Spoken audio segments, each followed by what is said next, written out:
I hope this video brings joy and gratitude to your heart as it did mine.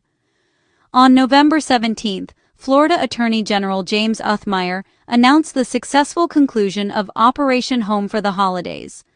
This was a 2-week, multi-agency initiative led by the United States Marshals Service that located or safely recovered 122 missing or endangered children across Florida and 9 other states to spend the holidays with loving families. When you feel like complaining because you can't afford to have a big Christmas, think of these children that have been removed from the worst abuses. One of the largest child rescue operations in American history, Operation Home for the Holidays, was an expansion of the previous Operation Dragon Eye, which saved 60 children. This mission was focused on vulnerable youth in Central Florida to get them home for Christmas. Recoveries included 57 children in the Tampa Bay area, 14 in Orlando, 22 in Jacksonville, and 29 in Fort Myers, Florida. The children, ranging in age from 23 months to 17 years, had often been exposed to abuse, neglect, exploitation, or criminal environments. The operation used real-time intelligence, field operations, and partnerships with the Florida Department of Law Enforcement, Department of Children and Families, and Department of Juvenile Justice to proactively identify and retrieve them.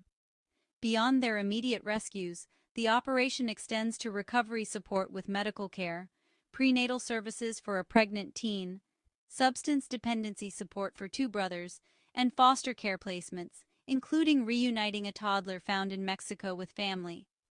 Can you imagine the joy this Christmas for the family of this baby?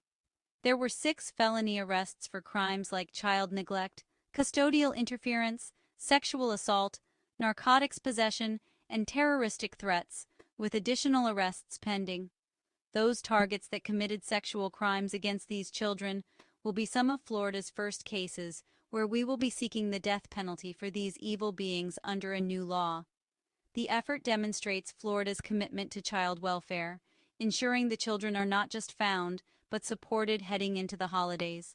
So far, close to 300 children have been rescued in Florida through all operations conducted. Many of these kids came from bad and foster homes. Uthmire said that these trafficking operations are almost always tied to illicit pornography industries abusing children, large-scale drug networks, and the open border. So why did these children have to wait for Trump to get into office before they were rescued from these horrors?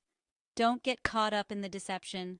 Under Trump, numerous initiatives have been aimed at restoring the American dream for Americans.